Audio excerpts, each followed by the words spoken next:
नमस्कार। कहते हैं ना, समय बदलते देर नहीं लगती। यदि हम संकट के दौर में भी हिम्मत, मेहनत और धैर्य से मुकाबला करते जाएं, तो मुसीबतें खुद ब खुद दूर चली जाती हैं। तो ये रहे कोमल के पिता मुनीलाल जी, जो बहुत ही छोटे पद पर काम करते हैं। कमाई इतनी थी कि किसी प्रकार अपना और अपने परिवार का पेट भर सके। फिर भी उन्हें अपने कोमल को आईआईटी पढ़ाकर एक बड़ा इंजीनियर बनाने का शौक था। मुनीलाल जी को कोमल के अलावा दो और बच्चे भी। कोमल पढ़ने में काफी होनहार थी, पर मुनीलाल जी में तीनों बच्चों को पढ़ाने का सामर्थ्य नहीं थी। जी, अपनी बिटिया तो पढ़ाई लिखाई में बड़ी नीमन है जी, लेकिन हम ओकरा कैसे पढ़ाएंगे? घर में तो दाना पानी का भी बड़ी खर्चा है जी। हमरा तो कुछ हो बुझाता ही नहीं है। हमरा दिमाग में तो कभी कभी पगला जाता है जी।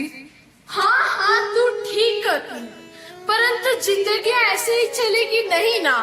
बिटिया को पढ़ाना लिखाना तो होगा ना। देखेंगे, ऊपर वाले की कृपा मिले तो तीनों बचवा को पढ़ा ही लेंगे। ठीक कहते हैं जी, आगे भगवान है ना। बाबूजी, आप इतना क्यों सोचते हैं? आप दीदिया को आगे पढ़ाइए ना। हम दोनों भाई बहन तो खूब पढ़ेंगे। हाँ भैया, तुम ठीक कहते हो। दीदी पढ़ेगी और हम लोग भी पढ़ेंगे। चलो भैया, हम स्कूल चलते हैं। माँ, हम जाएं? हाँ बेटा, तुम लोग स्कूल जाओ।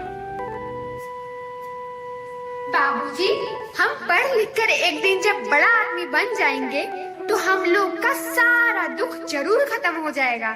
वाह रे भगवान वाह, तूने बिटिया भी अनमोल दी, मगर तीनों बच्चों को पढ़ाने का सामर्थ्य नहीं दिया। कितने समझदार हो मेरे बच्चे। प्रणाम भाभी जी। प्रणाम भाभी। प्रणाम भैया।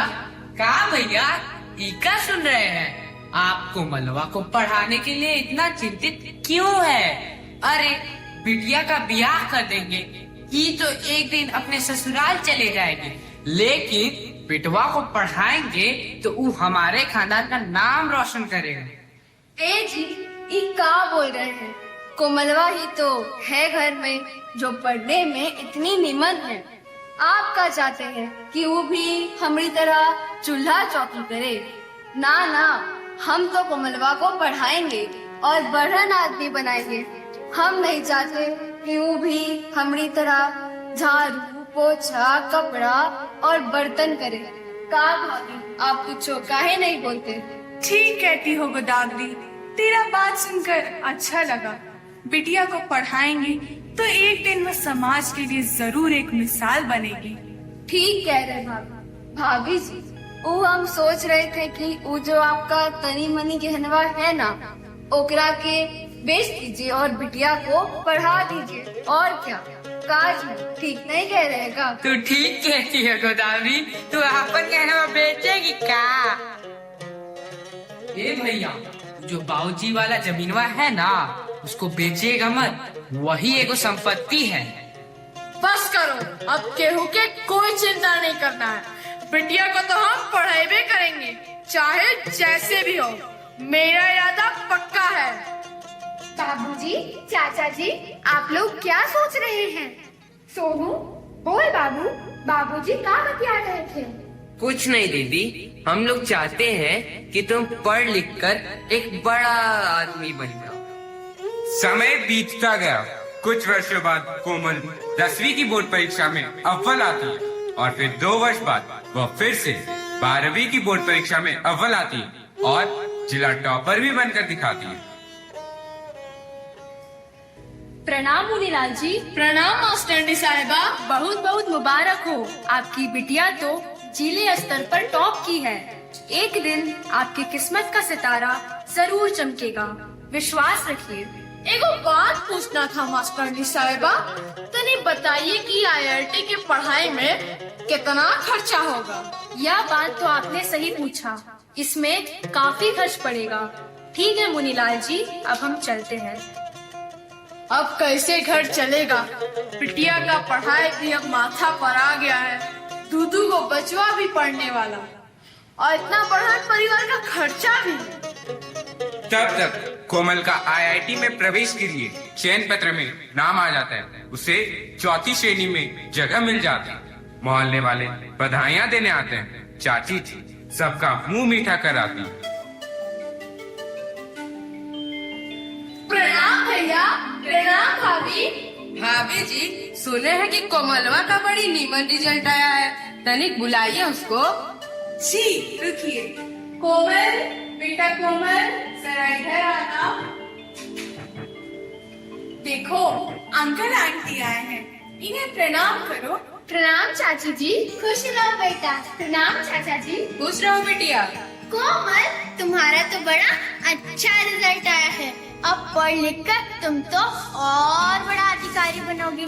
भगवान करे सबकी बिटिया ऐसे ही पढ़ लिख कर बड़ा अधिकारी बने। ठीक है चाचा जी, हम चलते हैं। ओ मुनीलाल जी, आप इतना काहे सोचते हैं? बिटिया को इतना महंगा पढ़ाएंगे तो कर शादी ब्याह कैसे करेंगे? इतना लोगों का खर्च कैसे चलेगा? इस समझवा में तो एगो नीमन लड़का के लिए भी बड़ी भारी दहेज का खर्चा उठाना पड़ता है। अब इतना महंगा पढ़ाएंगे तो दहेज में कहा देंगे? बढ़न भाई जैसा है, यही से बोलत है। अब जौन रउआ के बुझाए वह करी। ठीक है कमला, तब चलते हैं। घरवा में भी बड़े काम पड़े रहे। ठीक है तो चलत है, बाकी जाए से पहले एगो बात कह देवल चाहत है। ये जिंदगिया में 4 पैसा ना ही रहेगा तो का होगा ये जिंदगिया का? सोची हो, चला तनी, चला हो। चली। कमला, ओ कमला। जी आई। जी कहिए। ठीक ही कह रहे थे भैया, सोच रहे थे काहे नहीं घर में बेच दे। बेटिया पढ़ लिख जाएगी तब सोचेंगे। ये क्या कर रहे हैं जी? इतना बड़ा परिवार है, 3 को बच्चा है, सर के ऊपर छत नहीं रहेगा तो हम सब कहाँ रहेंगे? इतना पैसा भी तो नहीं है कि एक किराए का मकान ले ले। ऐसे मत बोलिए, कुछ समझ के बोलिए। वो हम सोच रहे थे हमरा तनी मनी गहनवा है ना, ओकरा के बेच के बिटिया को पढ़ा देते हैं। अरे ना ना ना, ये का कर रही हो? ऐसा मत करना। वो जो तनी मनी गहनवा है ओकरा के दोनों बेटिया के बिहार के लिए रहने दो। तो क्या करे जी, कुछ बुझाता ही नहीं है। माँ, ये क्या कह रही हो? आज दीदी की पढ़ाई का सवाल है। चिंता मत करो माँ, सब ठीक हो जाएगा। तो क्या करे बेटुआ, कुछ बुझाता ही नहीं है। माँ, क्या हुआ माँ? कुछ नहीं बेटा। हमें भी तो कुछ बताओ माँ। कुछ नहीं बेटा, तुम लोग स्कूल जाओ क्योंकि पढ़ाई ही धन है। ठीक है माँ, चलो भैया हम स्कूल चलते हैं। डाकिया आया, डाकिया आया। प्रणाम मुनि भैया। प्रणाम डाक बाबू। रउआ खातिर चिट्ठी आयल बा।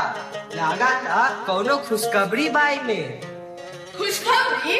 खुशखबरी बा? तने तो ही पढ़ो जरा। बधाई हो मुनि भैया, ई तो बिटिया के स्कॉलरशिप के लेटर बा। राज्य स्तर पर बिटिया टॉप कैले बिया। देखी देखी।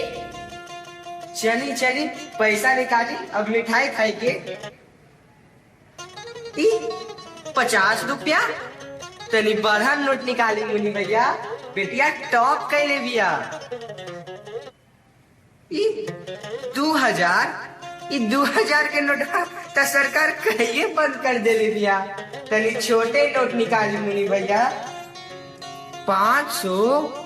बाप रे, 500 रुपया। चली 500 तक मिलल। ठीक बा मुनि भैया, हम चला तनी। मुनीलाल जी के जीवन से दुख दूर हो जाते हैं और चारों ओर खुशियां ही खुशियां छा जाती हैं। कहते हैं कि परिस्थिति कैसी भी आए, इंसान को अपने तय लक्ष्य को कभी छोड़ना नहीं चाहिए, क्योंकि धैर्य, लगन और त्याग ही हर मनुष्य का वजूद होता और एक दिन इन्हीं के बदौलत एक नया सवेरा होगा।